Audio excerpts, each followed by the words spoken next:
സതീഷേട്ടാ, ഈ നമ്മളിപ്പോ ഈ പോകുന്ന ഭാഗം ഉണ്ടല്ലോ, ഇതാണ് സതീഷേട്ടന്റെ പത്തായപ്പുര.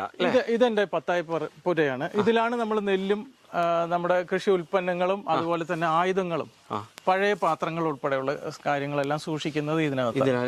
ഇതിന്റെ മരങ്ങൾ തന്നെ അത്യാവശ്യം വലുപ്പമുണ്ട് കേട്ടോ, അല്ലെ? അല്ല സോറി, അത്യാവശ്യം പഴക്കമുണ്ട് അല്ലേ? പഴക്കമുണ്ട്.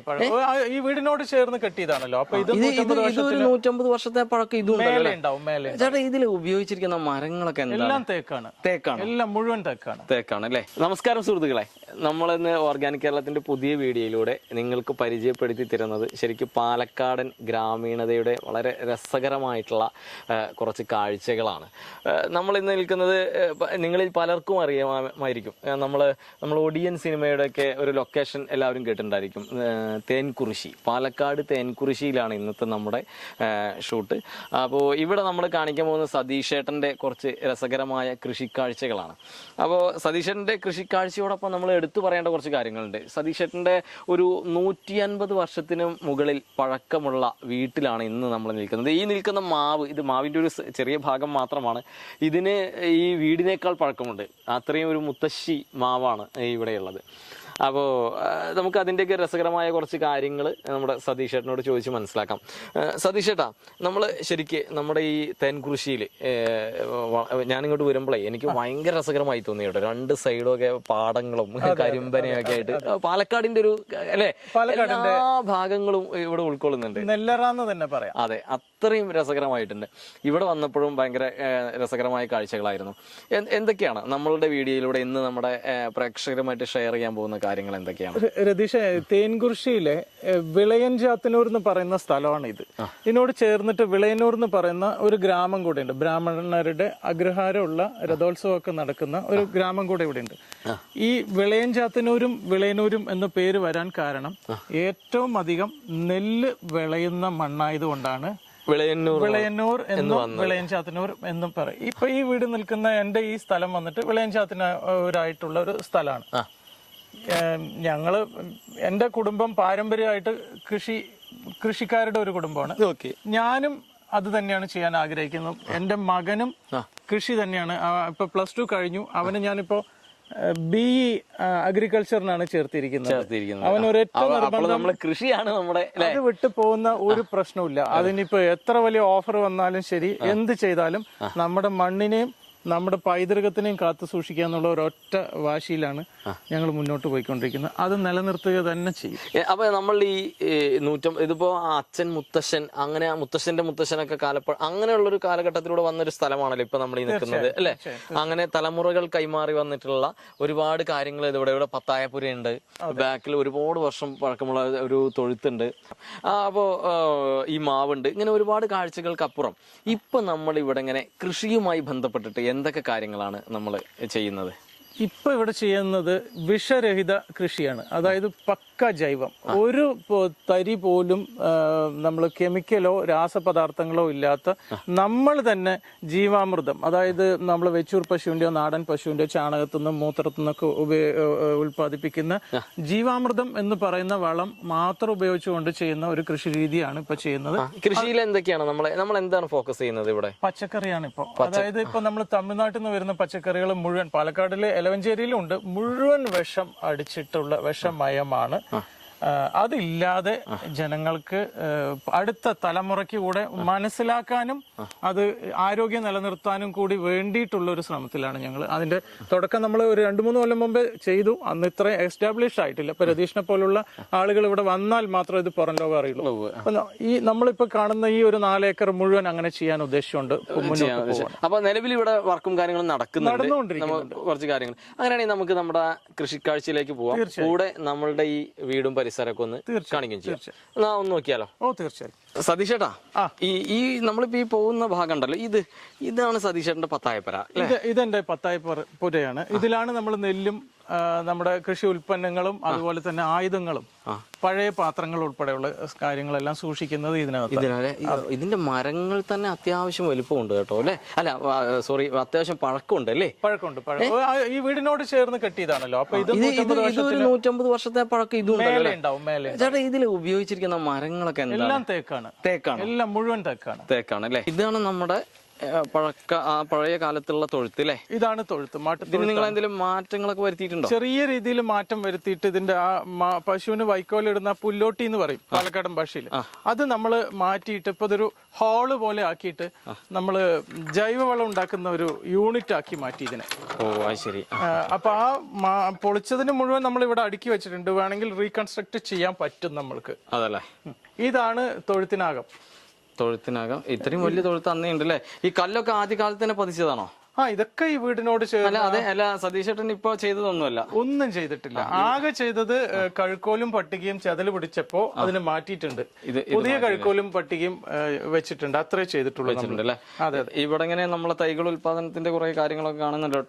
നമ്മൾ ഈ ഹോളോ ബ്രിക്സ് കൊടുത്തിട്ട് ഈ റൂഫ് ഒന്ന് ഹൈറ്റ് കൂട്ടിയില്ല, അതും കൂടി ചെയ്തിട്ടുണ്ട്. വേറെ ഒന്നും ചെയ്തിട്ടില്ല. ഇത് നമ്മുടെ ജൈവവളം, നമ്മൾ ചകിരി മറ്റേ അവിടെ നിന്ന് വാങ്ങിച്ചിട്ട് ചകിരി ചോറ് വാങ്ങിച്ചിട്ട് അത് നമ്മൾ ഫിൽട്ടർ ചെയ്തെടുക്കുന്ന ആ ഒരു ചല്ലടയാണിത്. ഫിൽട്ടർ എന്ന് പറയാം. ഇതിന്റെ നിങ്ങളുടെ ഐഡിയക്ക് ഉണ്ടാക്കിയാണോ അത് എങ്ങനെ കിട്ടുമോ സാധനം വാങ്ങിക്കാൻ? അല്ലല്ല, നമ്മൾ പറഞ്ഞ ഐഡിയക്ക് ഉണ്ടാക്കിയതാണ്. അതെ അതെ അതെ. ഇതിനകത്ത് നമ്മൾ എല്ലുപൊടിയും വേപ്പും പിണ്ണാക്ക്, പശു ചാണകം, ഉണക്ക ചാണകം, ഫിഷ് അമിനോ ആസിഡ്, ചിപ്പിക്കൂന്, അസോള, ഇത്രയും സാധനം ചേർത്തിട്ടാണ് നമ്മളിവിടെ ജൈവവളം ഉണ്ടാക്കുന്നത്. അതെങ്ങനെ? ഇതിലെന്ത് ചെയ്യും? ഇതൊന്നുമില്ല, ഇത് ഫിൽട്ടർ ചെയ്തിട്ട് ആ പൊടി ഇവിടെ വെച്ച് മിക്സ് ചെയ്യും നമ്മള്. ഇത് തിരിക്കുകയാണോ? ഇതിനകത്ത് ഇട്ടിട്ട് ഇത് തിരിച്ചാൽ അതിന്റെ പൊടി മാത്രം ചോട്ടിൽ വീഴും. ആ നാരും ആ ചകിരിയൊക്കെ അതിനകത്തുണ്ടാവും. അതിനെ പെറുക്കി നമ്മൾ ഇങ്ങനെ ഇതില് ചകിരിച്ചോറ് ഇട്ട് കൊടുക്കും ആദ്യം. അതിൽ അവരുടെ ഡ്രസ് ഉണ്ട്. ഇതാണ് നമ്മുടെ ജീവാമൃതം. ഇതാണ് ജീവാമൃതം. ഇത് വെച്ചൂർ പശുവിന്റെ ചാണകത്തും മൂത്രമൊക്കെ എടുത്തിട്ട് നമ്മൾ മിക്സ് ചെയ്ത് ഉണ്ടാക്കുന്ന. നമ്മൾ ജീവാമൃതം മാത്രമേ ഇവിടെ യൂസ് ചെയ്യുന്നുള്ളൂ അല്ലേ? ഇത് മാത്രമേ യൂസ് ചെയ്യുന്നുള്ളൂ. നമ്മൾ ആർട്ടിഫിഷ്യൽ ആയിട്ടോ ഒരു കെമിക്കൽ രാസപദാർത്ഥം ഒന്നും ഉപയോഗിക്കുന്നില്ല. അതിന്റെ റിസൾട്ട് എങ്ങനെയുണ്ടെന്നുള്ളത് ജനങ്ങൾക്ക് കാണിച്ചു കൊടുക്കാനും അതിന്റെ രുചിയും അതിന്റെ ക്വാളിറ്റിയും അത് കാണിച്ചു കൊടുക്കാൻ വേണ്ടി കൂടിയാണ് നമ്മൾ വിഷരഹിതമായിട്ടുള്ള കാര്യങ്ങളാണ് നമ്മൾ മുഖ്യമായിട്ട് ചെയ്യാൻ ഉദ്ദേശിക്കുന്നത് അല്ലേ? അത്യാവശ്യം തൈകളും കൂടി കാണുന്നുണ്ട്. അപ്പൊ നിങ്ങൾ ഇത് വിൽപ്പനയ്ക്ക് ഉദ്ദേശിച്ചിട്ടുള്ളത് തന്നെയാണല്ലോ അല്ലെ? ഇത് നമ്മൾ എല്ലാം നാടനാണ്. പക്ക നാടൻ ബ്രീഡ് പ്ലാവിന്റെ തൈയാണ്. കുരുമുളപ്പിച്ചിട്ട് നമ്മുടെ ഇവിടെ നിന്നുള്ള ചക്കേനെ കുരുമുളപ്പിച്ചിട്ട് നാടൻ പ്ലാവ്. ഇപ്പൊ ഒരുപാട് തരം ഹൈബ്രിഡ് വരുന്നുണ്ടല്ലോ, പക്ഷെ നമ്മുടെ നാടൻ അത്രയും ഹൈറ്റിൽ തന്നെ പോകും. അത്രയും ഹൈറ്റിൽ പോകും. നമ്മുടെ സ്വാഭാവികമായിട്ടുള്ള ആ ഒരു രുചിയുള്ള പഴയ കാലത്തെ പ്ലാവാണിത്. അതിനെ തിരിച്ചു കൊണ്ടുവരാനുള്ള ശ്രമത്തിൽ എല്ലാം ഇതുപോലെ ഞങ്ങള് ഈവൻ നമ്മുടെ കുട്ടിക്കാലത്തെ നാരങ്ങ മുട്ടായി വരെ തിരിച്ചു കൊണ്ടുവരാനുള്ള ഒരു ശ്രമത്തിലാണ്. ശരി. ഇത് ഞാൻ ചോദിക്കുന്നതേ, ഇതിപ്പോ ഇതൊരു ഇങ്ങനെ കേരളത്തിലൊട്ടാകെ ആവശ്യക്കാരുണ്ടെങ്കിൽ അവർക്ക് ഇത് കൊറിയർ ചെയ്ത് കൊടുക്കുവാൻ? തീർച്ചയായും. ഈ ഒരു ഇവിടെയാണല്ലോ നമ്മളെ പച്ചക്കറി കൃഷിയുടെ കറക്റ്റ് എന്തൊക്കെ കാര്യങ്ങളാണ് ഇവിടെ? ഇപ്പൊ ഈ കാണുന്നത് തക്കാളി കൃഷിയാണ്. ഏകദേശം എത്ര തക്കാളിയുടെ തൈകൾ വെച്ചിട്ടുണ്ടാവും നമ്മളുടെ ഒരു കണക്ക് പ്രകാരം? ഇപ്പൊ നമ്മളൊരു 700 എണ്ണമാണ് ഇപ്പൊ വെച്ചിട്ടുള്ളത്. അതല്ലേ? നമ്മൾ ഈ 700 ഇതേപോലെ ഷീറ്റ് ഇട്ടിട്ട് തന്നെയാണ്. ഷീറ്റ് ഇട്ടാൽ പ്രധാനമായിട്ടും കള വരില്ല, മണ്ണ് ഒലിച്ചു പോവില്ല, മാത്രമല്ല ആവശ്യത്തിനുള്ള സൺലൈറ്റ് ഇതിന് കിട്ടും, കള വരില്ല എന്നുള്ളതാണ് പ്രധാന കാര്യം. ഇത് ഉപയോഗം കഴിഞ്ഞാൽ നമുക്ക് ഈ ഷീറ്റ് എടുത്തിട്ട് റീസൈക്ലിങ്ങിന് കൊടുക്കാം അല്ലേ? അതെ. ഓക്കെ. ഇതെല്ലാം തക്കാളി ഇതാണ് ചെയ്തിരുന്നത്. 700ഓളം തക്കാളി തൈകൾ അല്ലേ? അതെ. അപ്പോ ശരിക്കും നമ്മള് തക്കാളി എത്ര ഇത് കഴിയുമ്പോൾ കായ്ക്കുന്നത്? എങ്ങനെയാണ് അതിന്റെ ഒരു കൃഷി രീതി? തക്കാളി ഒരു 2 മാസത്തിനുള്ളിൽ കായ്ക്കും അല്ലേ? അതെ. ഓക്കെ. നമ്മൾ ഇതിനും ജീവാമൃതം മാത്രം തന്നെ? എല്ലാ കൃഷിക്കും ഇവിടെ കാണുന്നത് മുഴുവൻ ജീവാമൃതം. അടിവളമായിട്ട് വല്ല ചാണകപ്പൊടി അങ്ങനെ എന്തെങ്കിലും? ചാണകപ്പൊടി നമ്മൾ ജൈവവളം ഉണ്ടല്ലോ, അത് മിക്സ് ചെയ്തിട്ട് അതിന്റെ കൂടെയാണ് ഈ ജീവാമൃതം കൊടുക്കുന്നത്. അതെ അതെ. ഓക്കെ. ലൈവായിട്ട് ഇവിടെ ഇപ്പോൾ ഓൾറെഡി വർക്ക് നടന്നുകൊണ്ടിരിക്കുന്നുണ്ട് അല്ലേ? അതെ അതെ. രതീഷ, ഇത് നമ്മുടെ കൂടെ ജോലി ചെയ്യുന്ന ചേച്ചിമാരാണ്. ഇത് മീന ചേച്ചിയാണ്. നമ്മൾ 60 സെന്റിമീറ്റർ വ്യത്യാസത്തിലാണ് ഓരോ തൈകളും നടുന്നത്. അതെ അതെ, ഓരോ തൈകളും നടുന്നത്. നമ്മളെ ഇതുപോലെ ഇതിപ്പോ എത്ര ദിവസം പ്രായമായിട്ടുള്ള തൈകളാണ് ഇത്? ഈ ട്രെയില് 25 ദിവസമാവും അല്ലേ? ഇത് നിങ്ങൾ 25 ദിവസത്തില് എന്നും നനയ്ക്കും? എങ്ങനെയാണ് അതിന്റെ? 2 നേരം നനയ്ക്കും. അതായത് നമ്മൾ ഈ നട്ടതോ അതോ ഈ ട്രെയില് നേരം വന്നിട്ട് നനയ്ക്കും അല്ലേ? ഇതിപ്പോ നമ്മൾ ഈ 60 സെന്റിമീറ്റർ ഡിസ്റ്റൻസിലാണ് ഇപ്പൊ ഇത് എടുക്കുന്നത് അല്ലേ? Okay okay. നമ്മൾ അടിവളമായിട്ട് ചാണകപ്പൊടി കൊടുക്കും അല്ലേ? ചാണകപ്പൊടി നമ്മളുടെ ഇതിലിട്ടു. എന്നിട്ട് നമ്മള് ഞാന് ഓക്കെ സ്പൂൺ ഉപയോഗിച്ചിട്ട് നേരെ ട്രേന്ന് അല്ലേ? Okay okay okay okay. അടുത്ത് വന്നട്ടെ ചേച്ചി. വലിയ തൈ എടുക്ക ഗിരിജ, വലിയ തൈ നട് കേട്ടാ.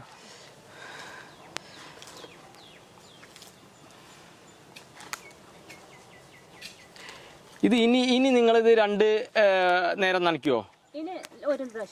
ഒരു പ്രാവശ്യം. നമ്മൾ സ്പൂണിൽ നിന്ന് നേരെ കോരി ഇവിടെ വെച്ചു. നമ്മൾ തക്കാളി തൈകൾ നട്ടു. ചേട്ടാ ഇവിടെ അങ്ങനെ ഇനിയേ തക്കാളി തൈകൾ മാത്രമല്ലാതെ ഇവിടെ വേറെ എന്താണ് പച്ചക്കറി കൃഷിയിൽ എന്താ ഉദ്ദേശിക്കുന്നത്? നമ്മൾ ചെയ്യാൻ ഉദ്ദേശിക്കുന്നത് കോളിഫ്ലവർ ചെയ്യുന്നുണ്ട്, ക്യാബേജ് ചെയ്യുന്നുണ്ട്, മുള്ളങ്കി ഇത് ശരിക്കും ഒരു തണുപ്പ് കാലത്ത് വെക്കുന്ന കൃഷിയല്ലേ ശരിക്കും? ക്യാബേജ് ആണെങ്കിലും അതിനുള്ള അറ്റ്മോസ്ഫിയർ നമ്മൾ ഇവിടെ ഉണ്ടാക്കിയെടുക്കുക ചെയ്യാം. അതെ, പോളി ഹൗസ് പോലുള്ള സംഭവത്തിലാണ് ചെയ്യുന്നത്. ഓ അത് ശരി അങ്ങനെ ചെയ്യാം. അങ്ങനെയാണ് ഉദ്ദേശിക്കുന്നത് അല്ലേ? ഇപ്പൊ ഈ കാണുന്നതല്ല നമ്മളിപ്പോ ഇവിടെ തടയിട്ട് ഇരിക്കുന്നല്ലോ, ഇതെല്ലാം തന്നെ നമ്മള് തക്കാളി തന്നെയാണോ ഉദ്ദേശിക്കുന്നത് അതോ വേറെ എന്തെങ്കിലും? തക്കാളി തന്നെയാണ് ഇതെല്ലാം തക്കാളി അല്ലേ? അതെ. ഓ ശരി. പാലക്കാടിന്റെ ശരിക്കും ഒരു തക്കാളി മാർക്കറ്റ് പിടിച്ചടക്കാൻ തന്നെ നിങ്ങൾ ശ്രമിക്കുന്നുണ്ട് അല്ലേ? ഇനിയിപ്പോ നമ്മള് അടുത്ത സെക്ഷൻ നമ്മുടെ എന്താണ്? നമ്മള് ഗ്രീൻ ഹൗസിലേക്ക് പോവാണ്. ഗ്രീൻ ഹൗസ് അവിടെ മുരിങ്ങത്തൈ നമ്മള് നമ്മുടെ കോയമ്പത്തൂർ അഗ്രികൾച്ചർ യൂണിവേഴ്സിറ്റിയിൽ നിന്ന് കൊണ്ടുവന്ന തൈ മുളപ്പിച്ചിട്ടുള്ള മുരിങ്ങത്തൈ ഉണ്ട്. കോയമ്പത്തൂർ ഇത് കുറ്റിമുരിങ്ങയാണോ? ഏതാണിത്? കുറ്റിമുരിങ്ങ അങ്ങനെ പറയാം. നാടൻ ബ്രീഡ് തന്നെയാണ്, ഒരുപാട് ചെറുതല്ല, ഒരു ആവശ്യത്തിന് ഉയരം വരുന്ന തന്നെയാണ്. പക്ഷെ നല്ലോണം കായ്ക്കും. കോയമ്പത്തൂരിൽ നിന്ന് കൊണ്ടുവന്നതാണ്. കോയമ്പത്തൂർ അഗ്രികൾച്ചർ യൂണിവേഴ്സിറ്റിയിൽ നിന്ന് കൊണ്ടുവന്നതാണ് നമ്മള്. അതെ, അതിന്റെ വിത്താണിത്. കൊള്ളാലോ. പാലക്കാടൻ മണ്ണിന് പാലക്കാട് മുമ്പ് തമിഴ്നാടായതുകൊണ്ടേ അനുയോജ്യമായ വിത്ത് ഇതാണ്. അതല്ലേ? അതെ. എന്താണ് ഇതിന്റെ പ്രത്യേകത? അതായത് നമ്മളിപ്പോ മറ്റുള്ള ഇതിൽ നിന്നും നമുക്ക് ഇത് ആളുകൾക്ക് വാങ്ങിച്ചാലുള്ള ഒരു ഗുണം എന്താണ്? രതീഷ്, ഞാൻ പറഞ്ഞല്ലോ, നമ്മൾ ആ ഒറിജിനൽ ബ്രീഡാണ് നോക്കുന്നത്, ഹൈബ്രീഡ് അല്ല. ആവശ്യത്തിന് കായ്ക്കും. നാച്ചുറൽ ആയിട്ടുള്ള ഒരു വീട്ടിൽ ഒരു മുരിങ്ങയെങ്കിലും, അത് നമ്മൾ ഉദ്ദേശിക്കുന്ന ആ ഒരു മരുന്നിന്റെ പ്രോപ്പർട്ടീസും ആരോഗ്യത്തിന് വേണ്ടുന്ന രീതിയിലായ മുരിങ്ങയില വളരെ ഔഷധദായകമാണെന്ന് നമുക്ക് എല്ലാവർക്കും അറിയാം.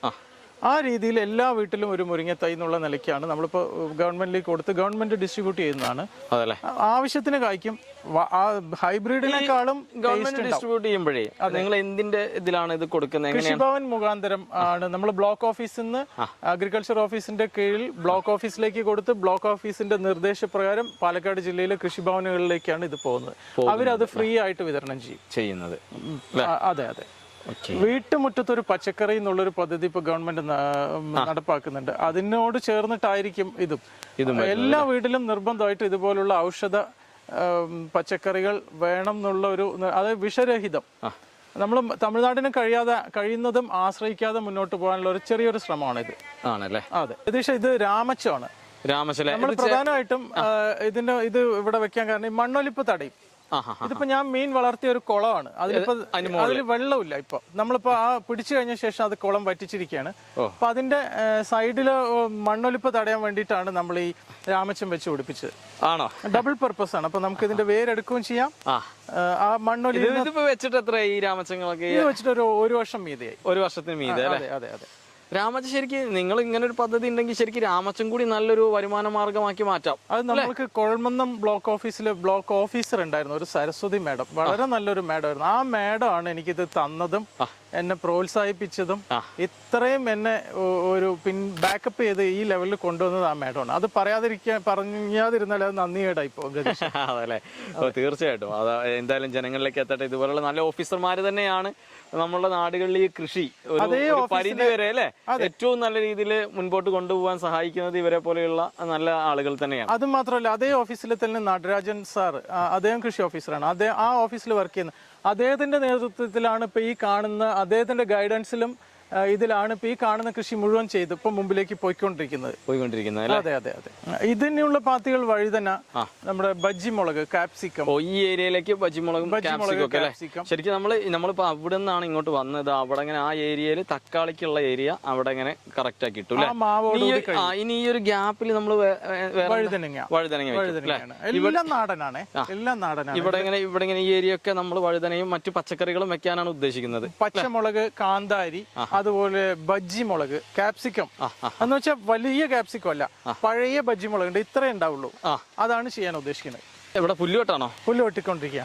ഈ ഏരിയയൊക്കെ നമ്മള് പച്ചക്കറി വെക്കാൻ ഉദ്ദേശിക്കുന്നത് മുഴുവൻ പച്ചക്കറിയാണ്. എനിക്ക് 4 ഏക്കർ താഴെ ഉണ്ട്. അത് 3 ഏക്കർ 80 സെന്റ് ഉണ്ട്. ഈ എന്റെ കോമ്പൗണ്ട്, പുരയിടത്തിന്റെ കോമ്പൗണ്ട് അത്ര ഉണ്ട് എനിക്ക്. അതല്ലേ, അത് മുഴുവൻ ഞാനിങ്ങനെ പച്ചക്കറി കൃഷി, ഔഷധ ചെടികളും ചെയ്യാനാണ് ഉദ്ദേശിക്കുന്നത്. അതെ. സതീഷ് ചേട്ടാ വരൂ. ഇത് നമ്മളിപ്പോ മുളപ്പിച്ച് നിർത്തിയ ഗവൺമെന്റിലേക്ക് കൊടുക്കാനുള്ള തൈകളാണ്. ഇത് ഞാവലാണ്. ഇത് അവരെന്നെ റിട്ടേൺ എടുക്കുവോ? അവരെടുത്തോളും. അതെ. അല്ല, നിങ്ങൾക്ക് ഇവിടുന്ന് ഒരാൾ വന്ന് ചോദിച്ചാൽ വിൽക്കാനുള്ള ഇതുണ്ടോ? വേണമെങ്കിൽ കൊടുക്കാം. ഇതും നാടൻ ബ്രീഡാണ്, ഒരു ഹൈബ്രിഡും അല്ല. നാടൻ ഞാവലാണ്, ഹൈബ്രിഡ് അല്ല. ഇത് ചീര വിത്ത് മുളപ്പിക്കാൻ ഇട്ടിരിക്കുന്നതാണ്. അതിപ്പോ അരിപ്പൊടി കൂടെ ഇട്ടത് കാരണം ഉറുമ്പ് തിന്നോണ്ട് പോകുന്നുണ്ട്. ചീര വിത്ത് തിന്നാതിരിക്കാനാണ് അരിപ്പൊടി ഇടുന്നത്. അതെ. ഇത് റെഡ് ലേഡി പപ്പായ ആണ്. ഒരു സെക്കൻഡ്. ചീര ഇതിലേതാ, പച്ചയാണോ ചുവപ്പാണോ? ഏതാ? രണ്ടും മിക്സ് ചെയ്തിട്ടിട്ടുണ്ട്. രണ്ട് മിക്സ് ചെയ്തിട്ടുണ്ട്. അരിപ്പൊടി കൂടി ഇട്ടിട്ടുണ്ട്. ഇത് റെഡ് ലേഡി പപ്പായ ആണത്. റെഡ് ലേഡി പപ്പായ അല്ലേ? അതെ. ഇത് അത് അത്യാവശ്യം തൈകളുണ്ടല്ലോ. ഇത് നിറയുണ്ട്. ഇതിപ്പോ നമ്മുടെ 2000 തൈ ഉണ്ട്. ഇതും റെഡ് തന്നെയാണോ? മുഴുവൻ റെഡ് ലേഡിയാണ്. പെട്ടെന്ന് കായ്ക്കാൻ വേണ്ടിട്ടാണ് ഇത് മാത്രം നമ്മൾ ഹൈബ്രിഡ് ആക്കിയത്. ഇത് നാടൻ ഞാവല്. ഓക്കെ. അത് ഒരുപാട് വളരും. അതേപോലെ തന്നെ ഒരുപാട് കാലത്തോളം അത് നിലനിൽക്കുകയും ചെയ്യും. തൈകൾ അപ്പോൾ നമ്മള് തൈകൾ വിൽപ്പന എന്നുള്ളത് ജനങ്ങളിലേക്ക് നല്ല തൈകൾ എത്തിക്കുക എന്നുള്ള ഒരു ഉദ്ദേശം നമുക്കുണ്ട്. തീർച്ചയായും. അതെ. അതിപ്പോ ഈ സമയത്തും നമ്മളിപ്പോ വീഡിയോ എടുക്കുന്ന സമയത്തും ഇത് അവൈലബിൾ ആണല്ലോ, ഇത് കൊടുക്കാൻ റെഡി ആയിട്ട് തന്നെയാണ്. അപ്പൊ ജനങ്ങൾക്ക് എന്താ അറിയോ, ഞാൻ ചേട്ടന്റെ നമ്പറോ കാര്യങ്ങളൊക്കെ കൊടുക്കുമ്പോൾ ആവശ്യക്കാർക്ക് ഇവിടെ വരികയോ അല്ലെങ്കിൽ കൊറിയർ ചെയ്യുക എങ്ങനെയാണെങ്കിലും നിങ്ങൾക്ക് ഇത് ജനങ്ങളിലേക്ക് എത്തിക്കാനുള്ള ഒരു പദ്ധതി ഉണ്ടല്ലോ. 100% കൊടുക്കാം. കൃഷിയെ സ്നേഹിക്കുന്ന ആര് വന്നാലും നമ്മൾ നിറഞ്ഞ മനസ്സോടെ കൊടുക്കും അല്ലേ? അതെ. ഓക്കെ. ഇത് ട്രേയില് ഇതെന്താണ് മുളക് തൈ? ഇത് പഴയ കാലത്തുള്ള കാപ്സിക്കം, ബജ്ജി മുളക് എന്ന് പറഞ്ഞാൽ ആളുകൾക്ക് കൂടുതലായിട്ട് അറിയുള്ളൂ. ഇതെല്ലാം നമ്മുടെ ബജ്ജി മുളകാണ് അല്ലേ? ബജ്ജി മുളകാണ്. ഇത് ഞാവൽ തന്നെയാണ്. അതേ ഞാവൽ തന്നെയാണ്. ഇനി മരങ്ങളിലൊക്കെ നേരത്തെ പറഞ്ഞ പോലെ ഈ അന്യം നിന്ന് പോകുന്ന സംഭവങ്ങളൊക്കെ, അതിപ്പോ കോമാങ്ങ, പാലക്കാടൻ ഒരു ബ്രീഡാണോ, അതിന് കേരളം ഒട്ടാകെ ഉണ്ടോന്ന് എനിക്കറിയില്ല. പാലക്കാട് ഉണ്ട്. അത് നമ്മൾ മീനിലിട്ടാൽ ഏറ്റവും അധികം ടേസ്റ്റ് ഉള്ള ഒരു മാങ്ങയാണ്. പെട്ടെന്ന് കുറച്ച് കല്ല് പോലെ കിടക്കും. അപ്പൊ ആ മാവാണ് അതിന്റെ നമ്മൾ കുറെ. ഇതാ മാവാണോ? ഇത് നീലമാണ്. ആ പുറകിൽ നിൽക്കുന്നതാണ് കോമാങ്ങ. അതിന്റെ മുളപ്പിച്ച കുറെ തൈകൾ നമ്മൾ അവിടെ വെച്ചിട്ടുണ്ട്. അത് വിതരണം ചെയ്യാനുള്ള തന്നെയാണ്. അതെ. പിന്നെ പ്ലാവ് ഉള്ളത് മുഴുവൻ നാടൻ പ്ലാവാണ്. അതും നമ്മൾ വിതരണം ചെയ്യും. അതെ. രതീഷ്, ഇത് നമ്മുടെ നാടൻ വഴുതനയാണ്. പച്ച വഴുതനങ്ങ, നീളമുള്ള നാടൻ വഴുതനങ്ങ. അതെ. കൊള്ളാലോ. ഇത് സാമ്പാർ വഴുതിരിങ്ങ, വയലറ്റ് കളറിലുള്ളത്. അതായത് നമ്മൾ കത്രിക്ക എന്ന് തമിഴിൽ പറയുന്ന ആ കത്തിരിക്ക, സാമ്പാർ വഴുതിരിങ്ങ. അതാണ് സാമ്പാർ വഴുതനയാണ് ഇത്. ഇതല്ലേ? അതെ. സുഹൃത്തുക്കളെ, നമ്മുടെ സതീഷ് ഏട്ടൻ്റെ വീഡിയോ കണ്ടല്ലോ. നോക്കൂ, ഒരു 150 വർഷം പഴക്കമുള്ളൊരു വീട്. ആ വീടിനോട് ഇങ്ങനെ ഈ വീട്ടിൽ ഇതുവരെ വേറെ പണികളൊന്നും ചെയ്തിട്ടില്ല കേട്ടോ. അതായത് മാത്രമല്ല, പഴയ കാലത്തെ സ്നേഹിച്ച് ഈ പുതിയ ലോകത്തിലേക്ക് വന്നിട്ടുള്ള ഒരു കാര്യങ്ങളും അങ്ങനെ ഇവിടെ ചെയ്തിട്ടില്ല. ആകെ കൂടി ചെയ്യുന്നത് ഇപ്പോൾ കൃഷിയാണ്. ആ കൃഷിയിൽ തന്നെ ഇപ്പോൾ ഞാൻ മനസ്സിലാക്കിയത് പുതിയ കാലത്തേക്ക് വേണ്ടിയിട്ട് ആ കവർ ഒന്നിട്ടിട്ടുണ്ട്, കള വരാതിരിക്കാൻ. ഇതിനപ്പുറത്തേക്ക് വേറൊന്നും ഇതിൽ ചെയ്തിട്ടില്ല എന്നാണ് എനിക്ക് തോന്നിയിട്ടുള്ളത് ഇവിടെ വന്ന് കണ്ടപ്പോൾ. അപ്പോൾ പഴയ കാലത്തെ അല്ലെങ്കിൽ പഴയകാല നമ്മുടെ പരമ്പരാഗത രീതികളെ പിന്തുടർന്ന് വന്നുകൊണ്ട് ഒരു ജൈവ കൃഷിയുടെ ലോകത്തിലൂടെ നമ്മുടെ വരും തലമുറകൾക്കൊരു മാതൃകയാകുകയാണ് ശരിക്കും എനിക്കിവിടെ വന്നപ്പോൾ സതീഷ് ഏട്ടനിലൂടെ കാണാൻ കഴിഞ്ഞിട്ടുള്ളത്. ഇത് തന്നെയാണ് നാം ഓരോരുത്തരും പ്രതീക്ഷിക്കുന്നത് ഓരോ വ്യക്തികളിൽ നിന്നും എന്ന് തന്നെയാണ് എനിക്ക് ഇന്നത്തെ ഒരു തലമുറ. അങ്ങനെ അത്രയും വലിയൊരു പ്രതീക്ഷ നമുക്ക് ഇപ്പോഴും ഉറവ് പറ്റിയിട്ടില്ലെന്ന് തോന്നൽ ഇതുപോലുള്ള കർഷകരെ കാണുമ്പോഴാണ്. തീർച്ചയായിട്ടും ഇദ്ദേഹത്തിൻ്റെ ഈ വീഡിയോ നിങ്ങൾ ലോകത്തൊട്ടാകെ എത്തിക്കുക. അദ്ദേഹത്തെ പോലെയുള്ള നല്ല മനസ്സുകളെ ഓരോ വ്യക്തികളിലും ഇടം നേടിക്കൊടുക്കേണ്ടത് നമ്മളുടെ എല്ലാവരുടെയും ഒരു കടമയാണ്. തീർച്ചയായിട്ടും ഇതുപോലെയുള്ള കർഷകരെ തേടി ഇനിയും നമ്മൾ മുൻപോട്ട് പോകും. ഒട്ടും വൈകാതെ അടുത്തൊരു വീഡിയോയിലൂടെ നമുക്ക് വീണ്ടും